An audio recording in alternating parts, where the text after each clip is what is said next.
Right, you'll need to do a thing. Yeah, thank you. Here we go. Order, order. Graham Downey to move the motion. Thank you much, Mr. Chair. Dr. Morrison, it's a pleasure to serve under your chairmanship today. The UK submarine fleet has a long and distinguished record, always at the heart of this nation's deterrence and defence policy. It began in 1900 when the Royal Navy ordered its first 5 submarines, the Holland class. In 1901, 6 officers were recruited for the submarine service under the leadership of Reginald Bacon, the inspecting captain of submarine. Since the early days of the submarine service, Scotland has been at its heart. In 1909, Dundee became home to the 7th submarine flotilla. By 1914, the submarine service consisted of 168 officers, 1,250 ratings and 62 submarines, and the fleet was moved to Rosyth in my own constituency. And without offending any honourable members from the great city of Dundee, Rosyth in my own constituency was obviously a much better choice and a place that retains a strong role in the submarine story to this day. The role of the submarine service in World War I should never be forgotten, with 5 of the 14 Victoria Crosses awarded to the Royal Navy during the conflict being awarded to submariners. And while the focus of naval warfare in World War II is often thought to be the Battle of the Atlantic, I was fascinated to learn by listening to the excellent podcast We Have Ways of Making You Talk with Al Murray and Tom Holland of the vital role of British submarines in the Mediterranean. For example, HMS Upholder sank around 190,000 tonnes of enemy shipping. It was commanded for its entire life by Lieutenant Commander Malcolm Wanklin, one of the most successful submarine commanders of the conflict, who received the Victoria Cross for attacking a well-defended convoy in May 1941. The Cold War saw the submarine fleet play a key part of deterrence and intelligence gathering capability. HMS Swiftsure, a ship I will come back to later on in my speech, became famous for her mission to acquire the acoustic signature of the Soviet aircraft carrier Kiev, with her periscope raised just 10 feet underneath the carrier's hull. In the Falklands, HMS Conqueror became the first and to this day the only British nuclear-powered submarine to engage an enemy ship with torpedoes.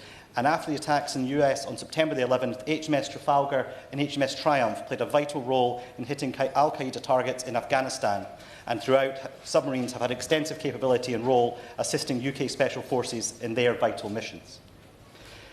Today, the Royal Navy operates a fleet of 9 submarines with a little over 1,100 submariners.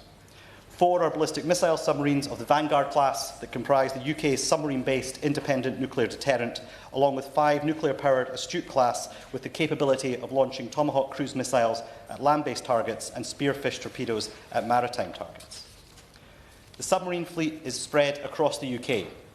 Faslane in Scotland is now the home base for the fleet. Devonport undertakes major refit, maintenance and decommissioning. Barrow-in-Furness is the manufacturing location of both Astute and the next Dreadnought class of submarines. At my own constituency at Rosyth, Babcock are undertaking work on the submarine dismantling programme, more on that later as well, but are also a manufacturer of missile tubes for the Royal Navy and the US Navy. Kinetic, also in my constituency, houses world-class scientists, engineers and technicians who support our men and women on the front line by ensuring Royal Naval ships and submarines remain at the cutting edge of technology. As I have outlined, the role of submarines in history has been varied, and indeed the flexibility of the fleet is one of its strengths. The role of submarines is necessarily secret, but it is clear that the need for subsurface protection is both critical and is increasing. In 2022, the Chief of the Defence Staff, Admiral Sotori Radikin, said there's been, and I quote, a phenomenal increase in Russian submarine and underwater activity over the past 20 years. Would you like to give I'm happy to wait one, old friend. Thank you, Chair and Mr. Murchison, and may I commend the member from Dunfermline Dollar for raising this issue. And he talks about the increase in Russian activity and foreign state activity in the waters, and the role of the Royal Navy and the submarine fleet in protecting us from that is vast. I welcome the announcement by the Secretary of State for Defence last week that the Joint Expeditionary Force will now monitor Russia's shadow fleet in the Baltic, and I hope that that work extends to the North Atlantic as well, where there is a massive gap, and our front line lies in our backyard, just beyond my constituency and his. Can I thank my honourable friend for that intervention? He is, of course, absolutely right. In researching for today's debate, I was fascinated to learn about the range, the maritime range that exists off the west coast of Scotland, very close to his own constituency. And he's absolutely right when he says that we need to make sure that our forces are defending our entire coastline, and places like his constituency is vital to that, as is the whole west and indeed north coast of Scotland. Mr Chair, Dr Morrison, I will move back on to some other notes in my speech. More recently, we're also aware of the ongoing undersea threat from Russia, most recently the sabotaging of undersea cables in the Baltic Sea. And clearly submarines will play a vital role in combating these efforts by our opponents. This is not to mention, of course, the critical role of the UK's independent nuclear deterrent and maintaining the capability of the submarine force to support both maritime and forces on land. Dr Morrison, with that in mind, I want to move to some of the issues being faced by our submarine fleet and submariners, and what actions are needed to take to ensure it remains at the forefront of our armed forces now and in the future, while continuing to make a vital contribution to our economy and skills development. I've had relatives who served in the Royal Navy, and I know from speaking to them how difficult the life of a submariner can be. As with other parts of the armed forces, the Royal Navy and submariners have struggled with both recruitment and retention. The basic salary for a submariner is £25,000, although that can rise to over £37,000 with bonuses. Nonetheless, the First Sea Lord has warned that, and I quote, "We are effectively in a war for talent in this country." He said, "The submarine service go through significant periods of real social isolation from the people they love, and we must ensure the pressures that they feel are the pressures that are inevitably felt by them are mitigated or eased or supported as best we can." So can I ask the Minister in her reply specifically with regards to submariners what is being done and what more can be done to support them and their families to ensure we have an adequate force for the future? Next, I would like to turn to the future capabilities and if the submarine service has the right equipment to carry out its role. In its excellent report published in January 2024, the Defence Select Committee in its report Ready for War included evidence from Dr Rowan Allport of the Human Security Centre, who expressed concern that even once all 7 astutes, and I quote, "even once all 7 astutes are in service, it is questionable whether the force will be able to sustain their current tasks and the additional deployments to Australia and the wider region from 2026 onwards." Can I ask the Minister what assessment she's made of that, and if she believes the astute fleet are able to carry out the role we intend them to have? Dr Morrison, moving on to the independent deterrent, can I begin by saying this is an absolutely vital service for the security of our country, and we must assure this is effective now and in the future. The last Conservative government left a total deficit of £16.9 billion in the equipment plan 2023 to 2033, of which the DNE makes up nearly half, £7.9 billion. In its report on the MOD for the new Parliament, published in October last year, the National Audit Office found key risks in the defence nuclear enterprise relating to costs, skills, commercial relationships and delivery to schedule, and said this needs to be, and I quote, "carefully managed as DNE activity and spending increase." Can I ask the Minister what steps she has taken in regard to the NEO findings to ensure the DNE is delivering effectively and efficiently? Finally, and as I think the Minister might have predicted, and as I've raised in the House many times, I want to move on to what progress the MOD are taking with regards to our submarines once they have been retired from service. Beginning in 2023, the Babcock team at Rosyth in my constituency have been undertaking a demonstrator project to dismantle the HMF Swiftsure, the ship I mentioned earlier that played such a vital role in the Cold War, in a safe and secure and environmental way. This will lead to 90% of Swiftsure being reused or recycled and the remainder safely disposed of. This kind of work is not being done anywhere else in the world and currently employs over 200 people in my constituency. There are 23 retired submarines in total, including Swiftsure, currently being stored between Rosyth and Devonport that could be dismantled in a similar way. This knowledge and experience, along with the highly skilled roles needed, means there is an opportunity to use the demonstrator project to establish Rosyth as a centre of excellence for submarine dismantling. From answers to written questions, we know 2 things regarding these 23 submarines. First, that it costs £8.8 million a year to maintain the submarines at Rosyth and Devonport in their current condition. Second, that the whole life cost, for the submarine dismantling project is £298 million. So can I ask the Minister 2 specific questions that follow on from these 2 figures?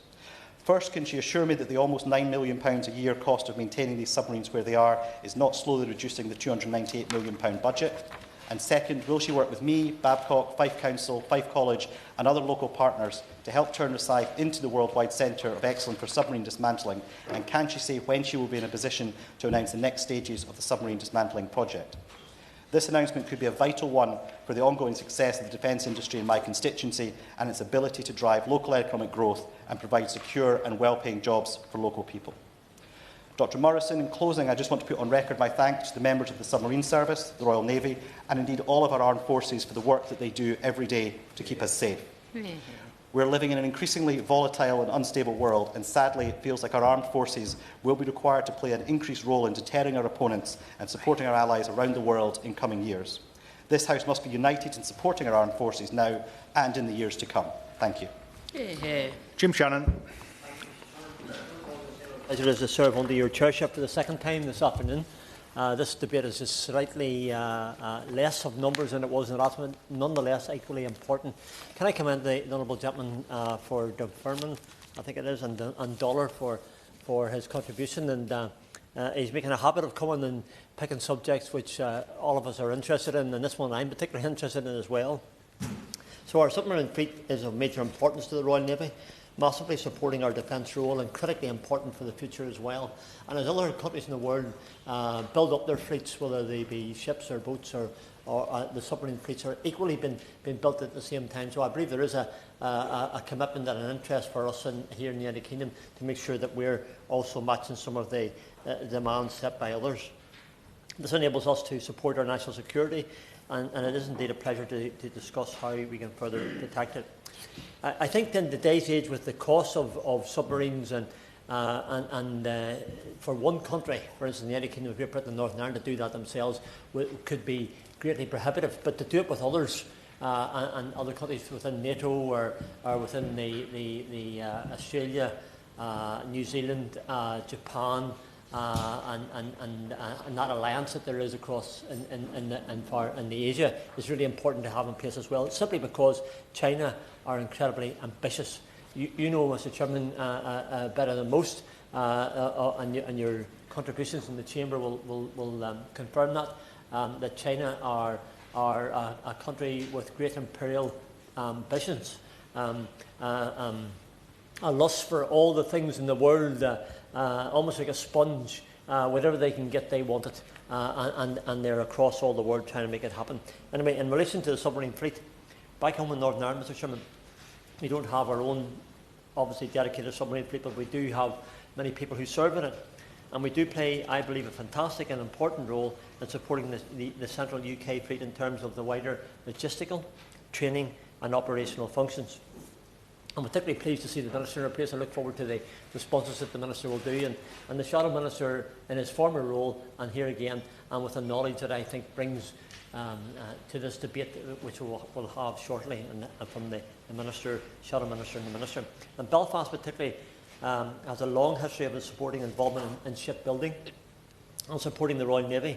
And my constituency of Strangford, obviously I'm going to go back a few years now, back when I was a wee boy in Ballywalter in the 60s and the 70s, because the tradition in the Royal, and that village of that age when we first met there in 1959, and the tradition was not necessarily the Army, the tradition was the Royal Navy. And I remember as a young boy in Ballywalter that almost everybody who left the village to go into service went to the Royal Navy. Now that's greatly changed, unfortunately. Well, unfortunately or fortunately, depending on your way of looking at it. Today the tradition is Army and maybe to a lesser degree the Royal Air Force, but very rarely do we have anybody who joins the Royal Navy, with the exception that 2 weeks ago I had the opportunity to go to one of my constituents' houses.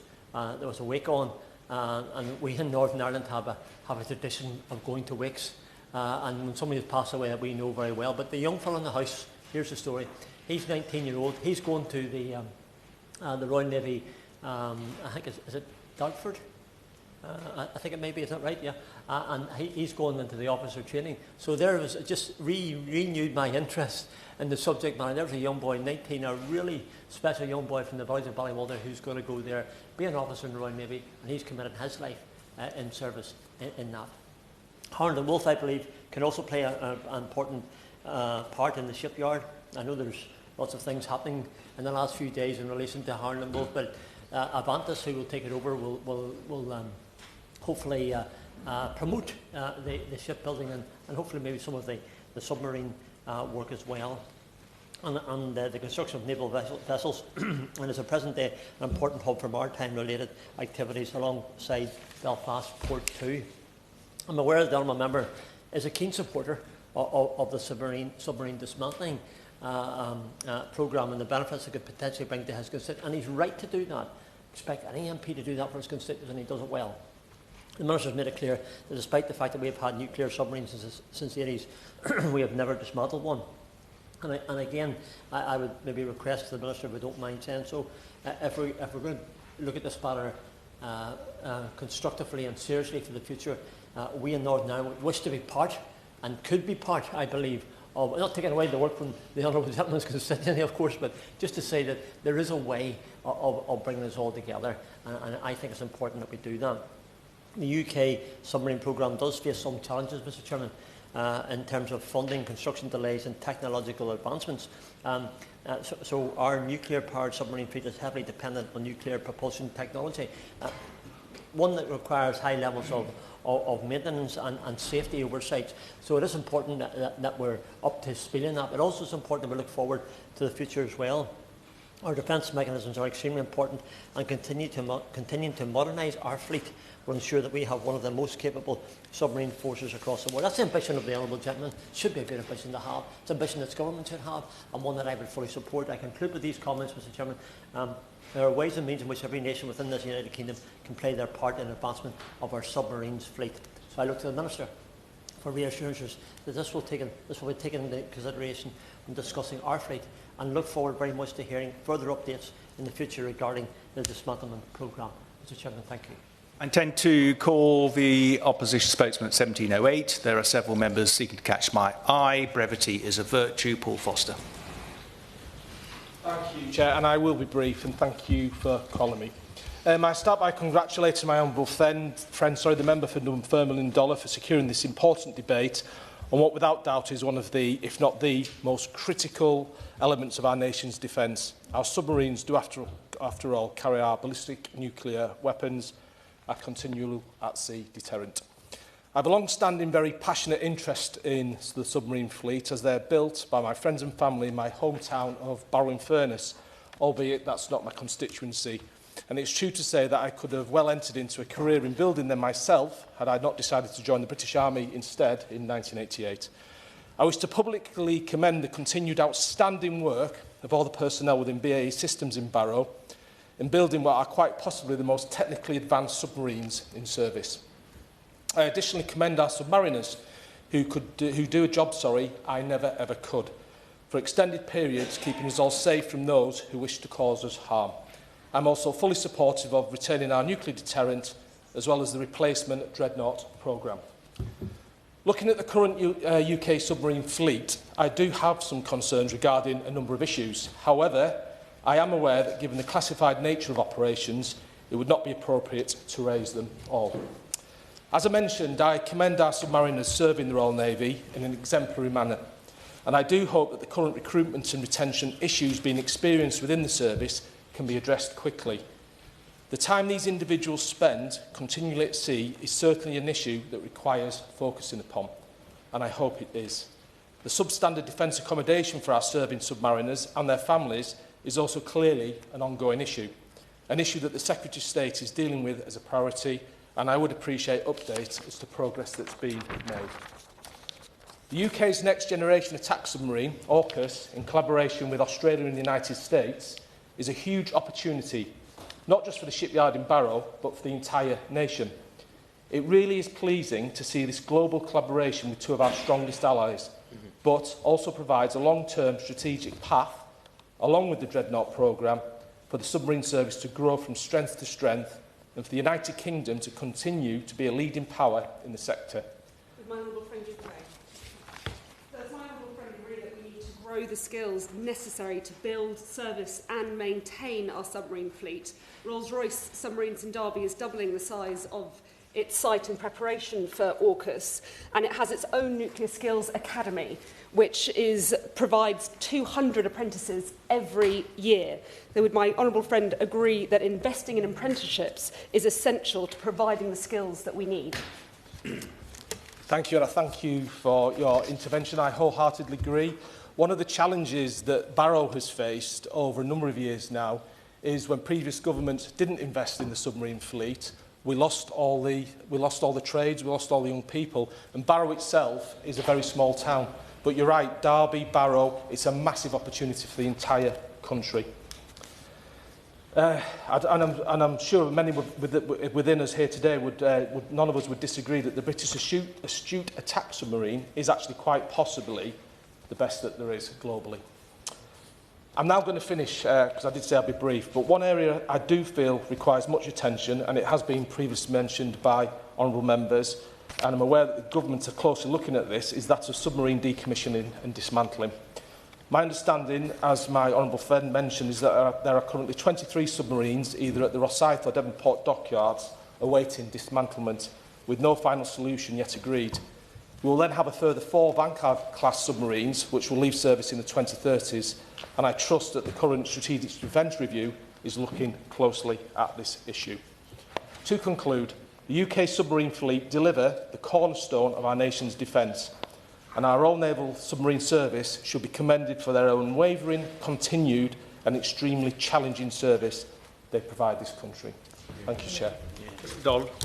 Thank you, Dr. Newton. It's a pleasure to serve with your chairmanship, and I would also like to congratulate my honourable friend, the member for Dunfermline and Dollar, for securing this debate. I know he's been a real champion for our submarine fleet in his time in the House. It's an incredibly important subject, and I thank him for the work that he's done on that. And I'm pleased to support him in the debate today as well. Some time ago, Admiral Lord West warned that over a number of years now, underfunding of our forces has caused them to be hollowed out. And General Lord Houghton made a similar comment to the Defence Select Committee in 2023 when he also referred to the hollowing out of our armed forces. And whilst this has been recognised, I'd like to refer today to the hollowing out of some of our industrial supply chains on which our armed forces and indeed our submarine fleet depend. Now, as we approach the replacement of Vanguard with the dreadnoughts, and as Astute eventually will be replaced as well, hopefully through our AUKUS programme, with a new SSN AUKUS submarine, with much of that work done in the UK. We know that the design work for this is already started with BAE Systems, and as we heard from the member from Derby North, at Rolls-Royce as well. This will be a colossal feat of British engineering. But as well as the design work and manufacturing and construction, we also need to think about the supply chain and filling the critical supply chain gaps that will be required to ensure that the economic benefit of our new submarine design is achieved. In fact, Steve Timms, the Managing Director of BAE Systems Submarines, has described this as a once-in-a-generation opportunity to boost education, infrastructure and technology. It will sustain, in his words, thousands of jobs and generate billions of pounds of investment into the middle of the next decade, benefiting every region of the UK, and we've heard some of that already today. But I'd like to highlight one specific example of how our defence industrial strategy, which we anticipate in the spring, and our industrial strategy must come together to support this. And that is around the part of the submarine that keeps our submariners safe, and it's the hull of the submarine, manufactured from steel plate. Currently, that steel plate will be made as slab steels in Scunthorpe and then rolled at the DL rolling mill in Motherwell, possibly also sent to Clydebridge. And these facilities have suffered some issues in recent years. There is the ongoing issue of the Gignier steel plant in Scunthorpe and whether that will continue, the Liberty Steelworks in Scotland as well. And securing these capabilities is important because though the chemistry of the steel is available, the properties that keep the submariner safe, the strength, the toughness, the ballistic performance of the steels, is all down to the processing of the steel, the heating and the cooling, the chemistry and so on. And that's down to the expertise of our steel workers. And so I would like today to thank not only our submariners and the communities that support them, but also to thank our steel workers whose expertise keeps the submariner safe and as a result keeps our country safe as well. And so my call today is that as we consider our defence capabilities and our industrial capabilities, we broaden the scope of our thinking to understand that our sovereign capability runs beyond our immediate defence needs to ensure that we build the capacity, the economy of scale and the skills in our industrial base that means that we can continue to be a nation that proudly not only has a submarine deterrent, but the skills and capabilities to build and grow it over time. Douglas McAllister. Thank you, Mr Chairman. And it's a pleasure to serve under your chairship, Dr Morrison. May I also thank my honourable friend, the member for Dunfermline and Dollar, for securing this debate and therefore allowing this House to consider the UK submarine fleet. In doing so, it allows me the opportunity to recognise the importance of the UK submarine fleet to the defence of the UK in these uncertain times and the global circumstances we face, but also because the Royal Navy's entire submarine fleet is based at His Majesty's Naval Base, commonly referred to as Faslane. Although just beyond the boundary of my Western Bartonshire constituency, it is a major source of employment to my constituents. HMNB Clyde is one of Scotland's largest employers, employing over 6,000 military and civilian personnel directly, and indirectly some estimates suggest it supports in excess of 10,000 jobs. It is therefore impossible to overestimate the importance of Faslane to the economy of my constituency of Western Bartonshire, coupled with the strategic importance of the UK submarine fleet. The fleet currently has 9 submarines, with a further 2 Astute-class attack submarines still to enter service by the end of 2026. This is a combination of 5 conventionally armed nuclear-powered attack submarines and 4 ballistic missile submarines of the Vanguard class. The previous Labour government in 2009 took the welcome decision to base the entire submarine fleet at HMNB Clyde, designating Faslane as their home and to develop Faslane as a submarine centre of excellence. I would encourage this government to recommit to investing the funding required to introduce and accommodate the evolving submarine fleet as the UK prepares for the entering into service of the Dreadnought class in the early 2030s, and thus continuing to safeguard our nation's defences and at the same time guaranteeing and securing the future of the Faslane base and the thousands of jobs for my constituents for a generation. Mr Chair, it was my great privilege and honour to visit Faslane in November with the Scottish Affairs Committee, including the quite unforgettable experience of having tea inside an Astute-class submarine with the captain and crew members. We discussed the obvious challenges and concerns over manpower and the potential future skill shortages in the submarine service, and I would encourage this government to focus on that. However, my lasting memory will be of the conditions, just how confined it is inside a submarine, 6 men to a tiny cabin, and often out at sea for anything up to 6 months now, completely detached from family and loved ones. We ask so much of our service personnel, they sacrifice so much to keep us all safe, and I wish to thank this vital service for everything they are doing in these challenging and worrying times to keep our country safe. In conclusion, Mr Chair, therefore, I commend the Government for its commitment to maintaining the UK's deterrent beyond 2030, recognising not only the benefit to employment and the economy provided by Faslane, but also BAE Systems in Glasgow and Rolls-Royce, both our main industrial partners in the submarine project, again supporting tens of thousands of highly skilled employment to Western Bartonshire, to Scotland and across the UK. And I congratulate my honourable friend for securing this debate, and thank you, Mr Chair, for allowing my contribution. Anna Gelder. Thank you. It's a pleasure to serve under your chairship, Dr Morrison, and I congratulate my honourable friend for securing this important debate. Our national defence is made possible by the dedication of our people and the strength of our bases across the country working together to keep the UK secure and residents safe. The UK's submarine fleet is a cornerstone of that strategy, ensuring national security, and historically it's played a critical role in defending our nation. In these uncertain times, its importance cannot be overstated. I want to pay tribute myself to those brave serving personnel, veterans and their families across our armed forces, whose sacrifices make our security possible. Their dedication deserves our utmost ongoing support and respect. My constituency of South East Cornwall plays a crucial role in our nation's defence. We have a proud military history with active veterans associations across the area, including towns such as Saltash, Liskeard and Looe. Torpoint, a wonderful town in my constituency, is home to HMS Raleigh, as the 3rd highest number of veterans of any community in the country, with over 14% having served. HMS Raleigh, as the largest Royal Navy training base in the South West, equips recruits with the skills and knowledge needed to thrive throughout their careers in the Royal Navy. Beyond Tor Point, many constituents work across the River Tamar in Plymouth at HMNB Devonport, which is the largest naval base in Western Europe. For over 300 years, it's provided vital support for the Royal Navy and continues to play a critical role today.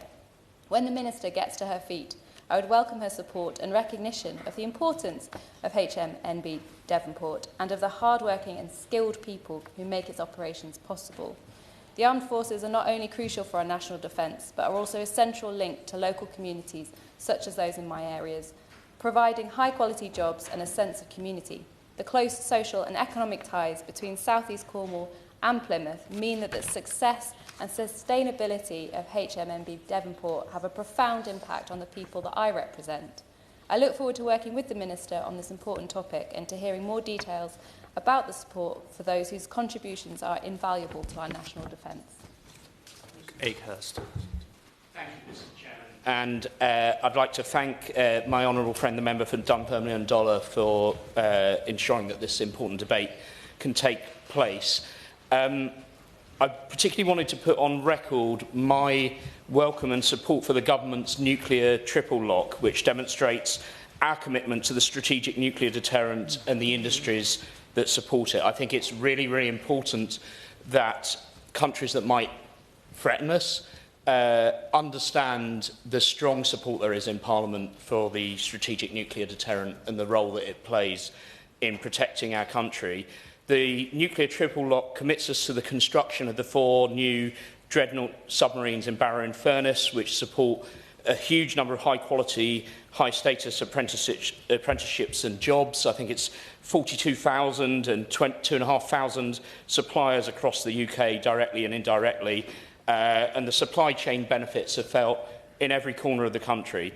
And Dreadnought will enable Britain to maintain the continuous at sea deterrent 24 hours a day, 365 days a year, securing protection for the UK and for our NATO allies, and ensuring that countries that might strategically threaten us understand that ultimately we have the protection of the nuclear deterrent.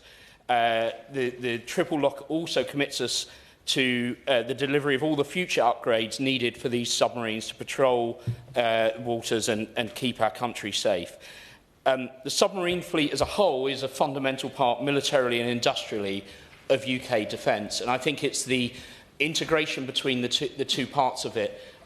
You have to keep that line of production going in Barrow in order to produce successive generations of submarines to carry the nuclear deterrent, and in the interim there's the much needed attack submarines, each generation of SSNs that we produce in the same facility, and the two are dovetailed together, and that means that the UK stays at the leading edge of submarine design and manufacturing. Again, I'd reiterate that this provides extremely high quality and highly skilled jobs and ensures the economic viability of a corner of the country that would otherwise be very economically isolated, quite apart from the jobs that extend into other parts of the country, such as my honourable friend's constituency in Derby. And I welcome the commitment to AUKUS and the opportunities that this will bring. That's going to create new contract opportunities for hundreds of small and medium-sized firms and 7,000 new jobs in UK shipyards and across the UK supply chain, as well as reinforcing our international partnerships with two extremely important allies. I'd like to repeat my thanks to my honourable friend, the member for Dunfermline and Dollar. It's been a really important opportunity this evening for a range of members to reiterate their support for the UK submarine fleet. Lib Dem spokesman Helen Maguire.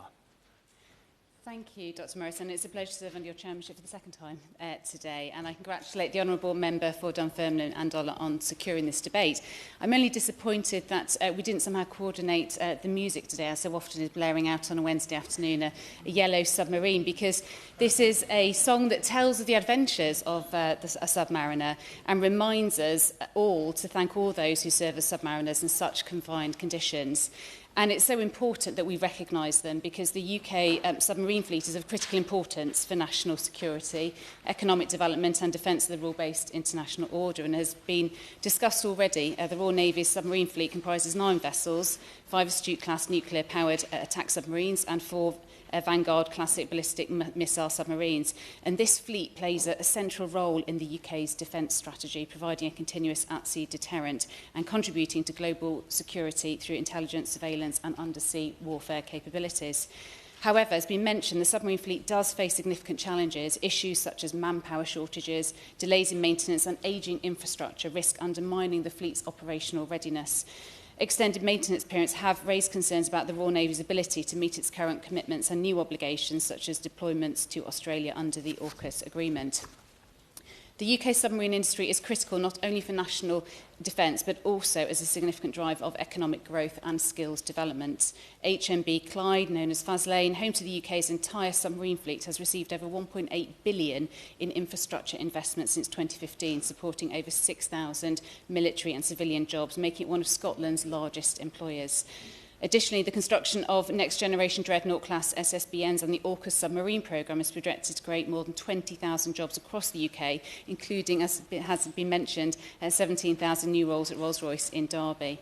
And it's these projects that foster expertise in engineering, nuclear propulsion and advanced manufacturing, ensuring that the UK remains at the forefront of global submarine technology. It's essential that we continue to invest in training and apprenticeships to attract young people to this critical sector. Our young people need to develop the skills necessary to carry out these critical projects. The maintenance of UK's nuclear deterrent is a cornerstone of our national security policy. For over 50 years, the continuous at-sea deterrent has been an unbroken line of defence against nuclear threats. And while I believe that the end goal should be to reach multilateral disarmament, the reality is that the global security environment, with threats from state and non-state actors, makes it imperative to retain a robust deterrent. The AUKUS trilateral security agreement with Australia and the United States marks a significant step forward in international defence cooperation, and as part of this partnership, the UK will provide Australia with nuclear-powered conventional armed submarines based on our next-generation SSN AUKUS design. But this not only strengthens our shared security... Yep.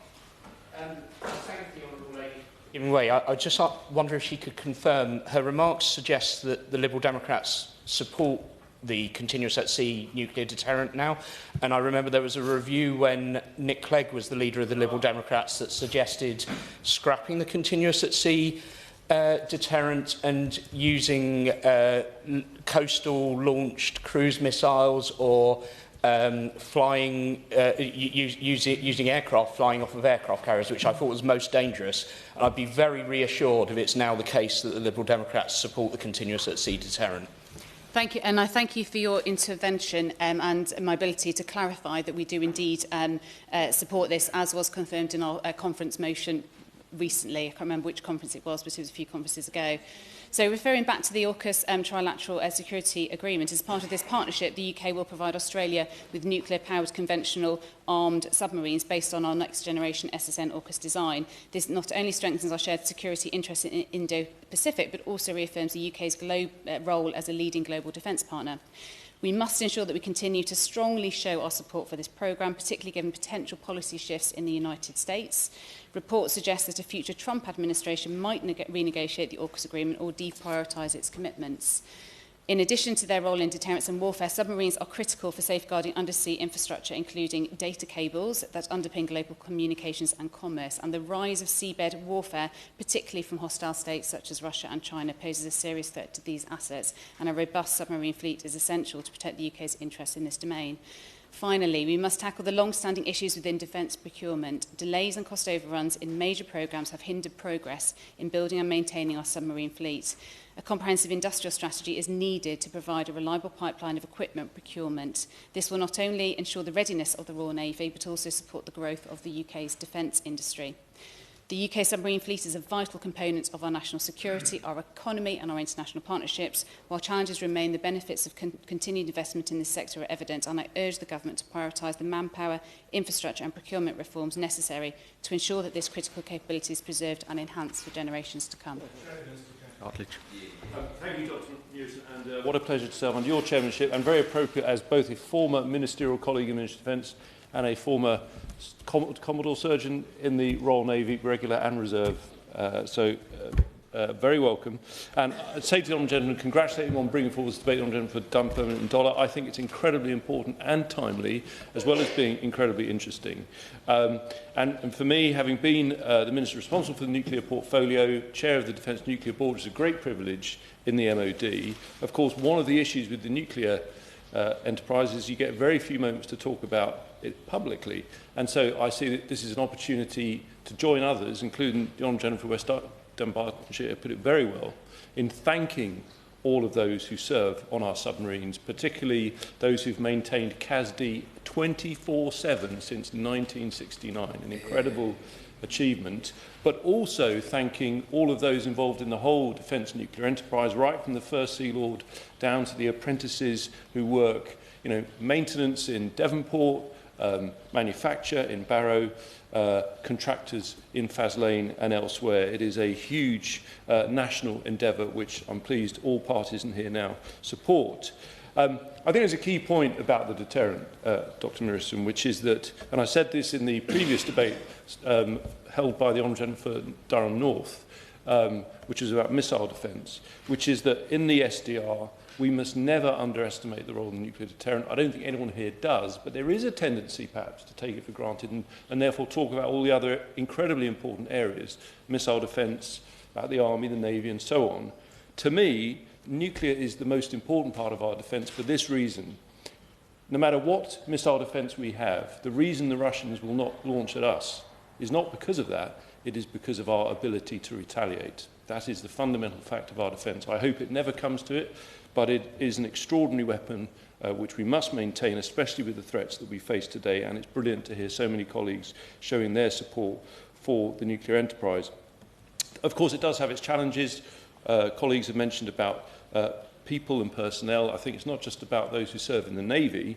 When I was Minister, together with my honourable friend for West Aberdeenshire and Kincardine, who was the Civil Nuclear Minister, we set up the Nuclear Skills Task Force to really inculcate growth in skills in the whole supply chain, whether that's AWE, Rolls-Royce, the manufacturer of the nuclear turbines. And then, of course, there's the issue of infrastructure.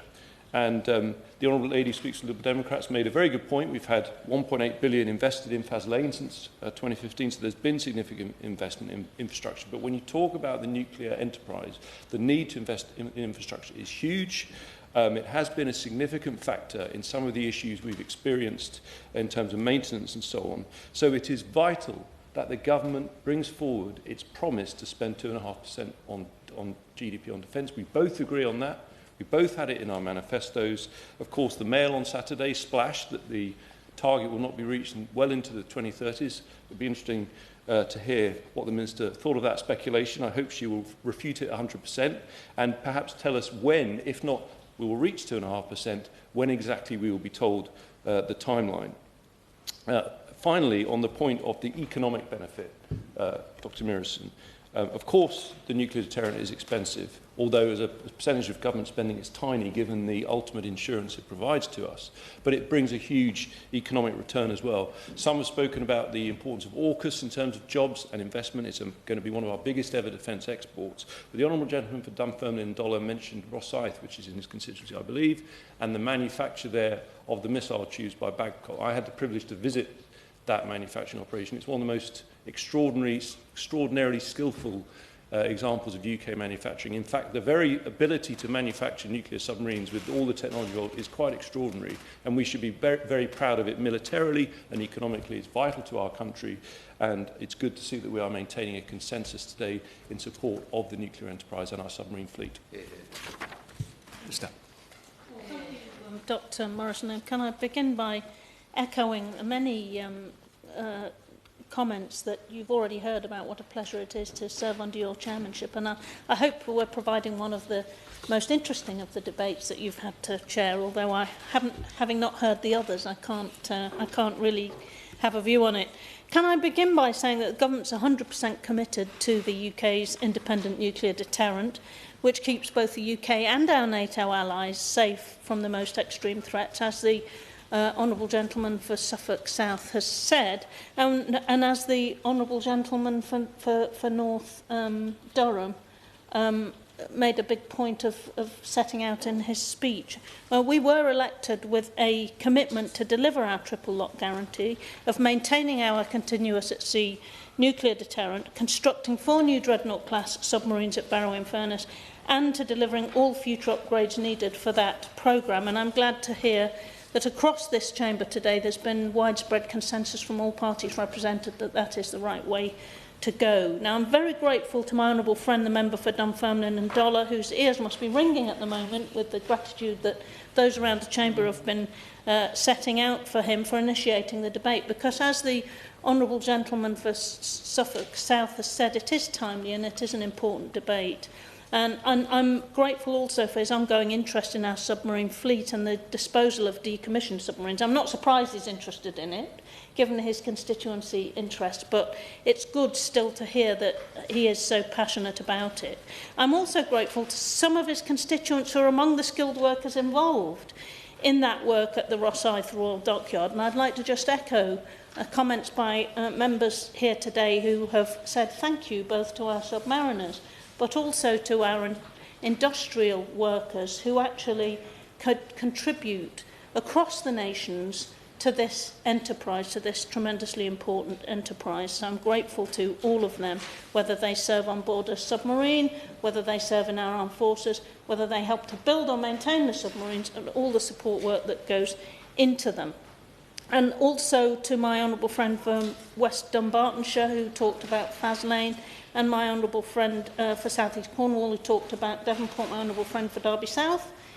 Derby North, I knew I'd get it wrong, who also mentioned the efforts of her constituents in contributing to this national endeavour. Now, the backlog of 23 decommissioned submarines that have yet to be dismantled and recycled, which is built up over many years, 7 of which are stored at Rosyth and 16 of which are in Devonport, is a long-standing and ongoing issue which needs to be resolved. And the previous government set out on a path to start to resolve it, and we intend to continue and make sure that that work is done. And whilst honourable members should be in no doubt that our submarine capabilities are the envy of the world, the vast majority of countries in the world, the disposal backlog is one of the challenges across the portfolio of the Submarine Delivery Agency that it identified in its most recent annual report, resulting from historic underinvestment in capability and infrastructure over many years. So, as a government, we are committed to defuelling, dismantling and disposal of these submarines and to meeting our responsibilities at every stage of the life cycle of our fleet. Defuelling and disposal are complex tasks, and ministers, our Submarine Delivery Agency, and our entire defence nuclear enterprise take their responsibilities extremely seriously. Swiftsure was mentioned particularly by my honourable friend, and workers at Rosyth Yard, as he knows very well, are in the process of entirely dismantling HMS Swiftsure, which is on track to be completed by the end of 2026. This will make Swiftsure the first decommissioned Royal Navy nuclear submarine to be fully dismantled, with around 90% of its structure and components being reused or recycled. This is a demonstrator programme designed to identify methods of dealing with the backlog of decommissioned submarines swiftly, safely, and I might say surely, given the name of the submarine, but that's a very corny joke, Dr. Morrison. And we intend to do it in a way that provides the best value for money for the taxpayer. The responsible and innovative approach we're taking has a strong focus on sustainability as well. By extracting the reactor rather than storing the whole reactor compartment, we're recycling a greater proportion of each submarine and dramatically reducing the volume of radioactive material being placed in long-term storage. And we're ensuring that steel from decommissioned hulls will be able to be reused to support the manufacture of future UK-built submarines.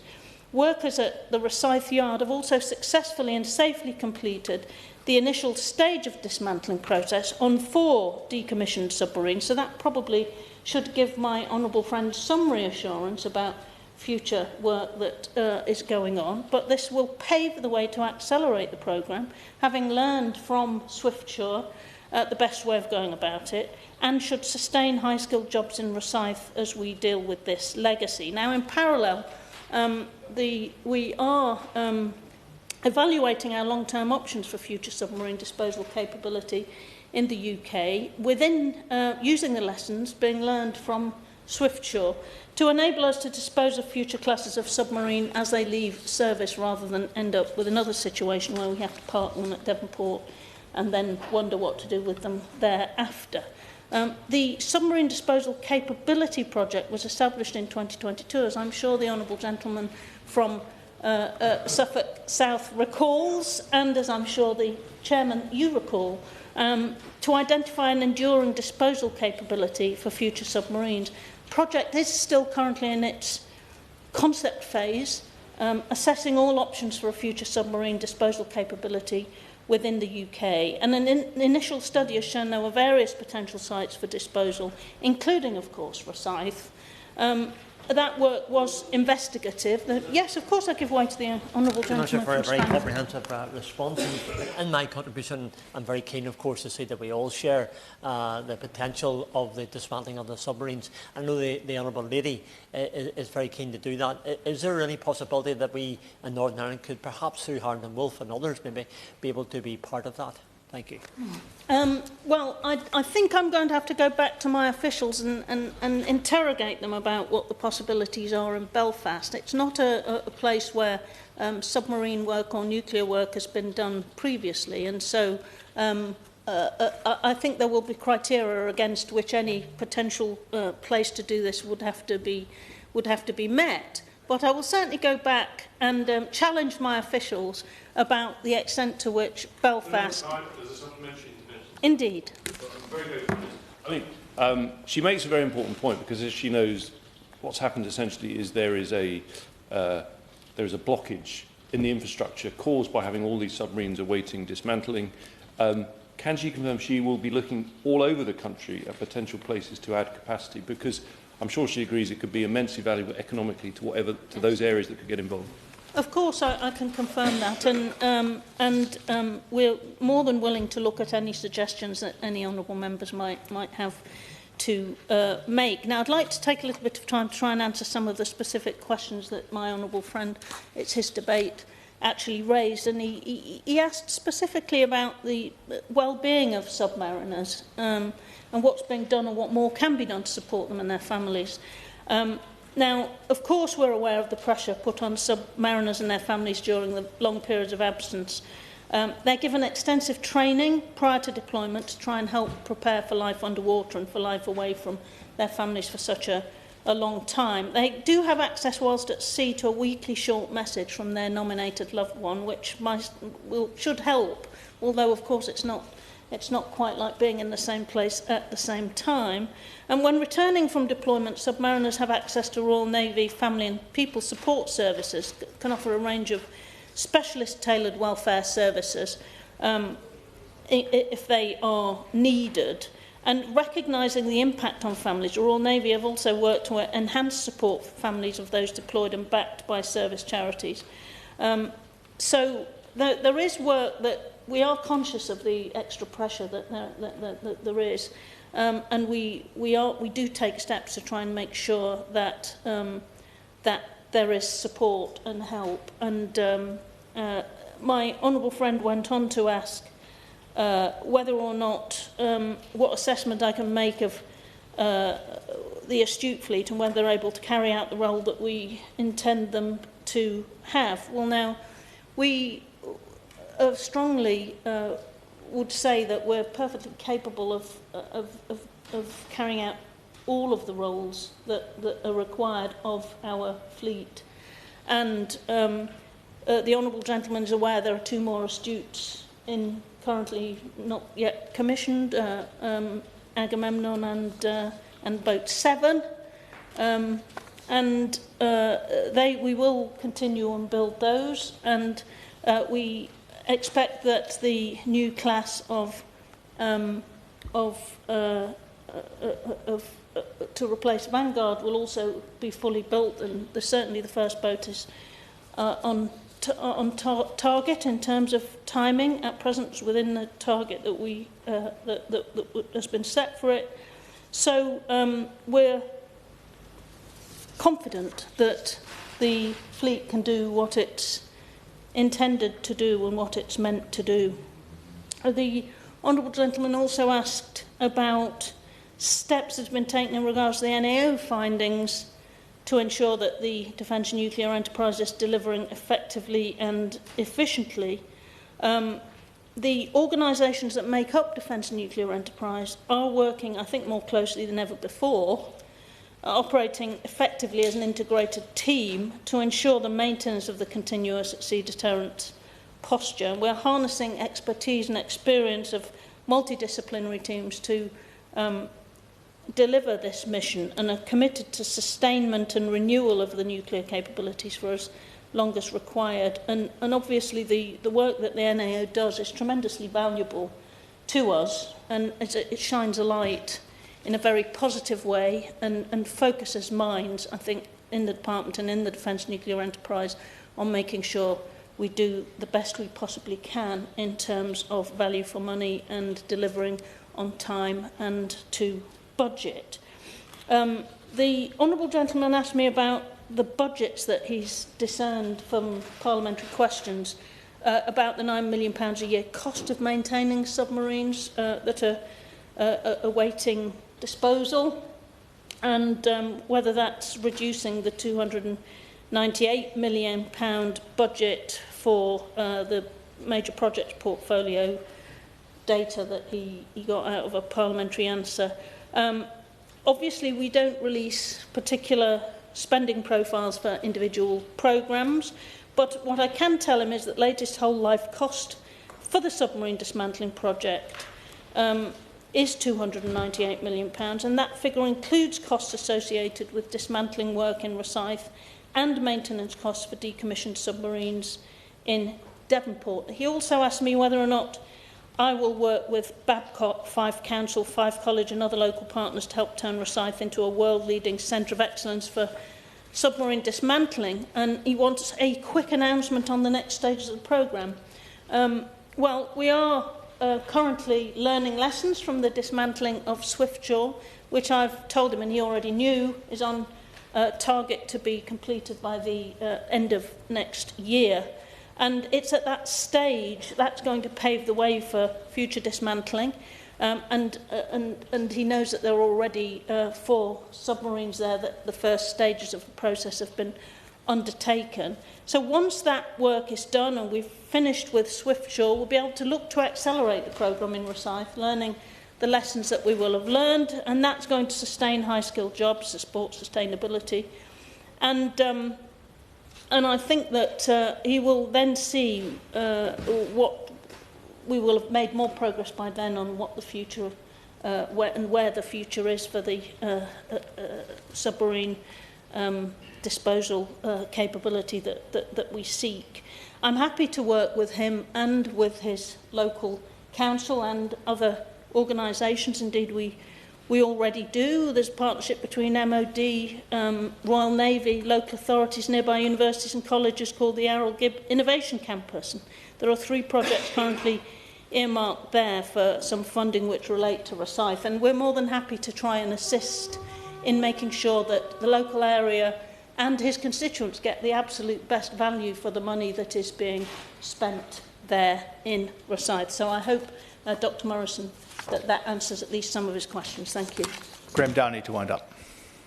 Thank you very much, Mr Chair. Can I thank everyone who has participated in this debate today. The Honourable Member for Strangford, Derby North, South Ribble, Stockton North, Western Bartonshire, South East Cornwall, has been getting them all right, North Durham and Epsom and Ewell, as well as to the opposition spokesperson, the member for South Suffolk. I think it's been very welcome this afternoon to hear about that consensus that we talked about to support. We talked about during the debate the need to make sure we are supporting our submariners and our forces indeed across the Royal Navy and elsewhere, and that we continue to make sure that the independent nuclear deterrent is both maintained properly but also always recognising the value that that has to our local economy. So thank you very much, and to yourself, Dr Morrison, for your efforts today, and I beg to move. Question is that this House has considered the UK submarine fleet. As many as have been say aye. To the contrary, no. I think the ayes have it. The ayes have it. Order. The sitting stands adjourned.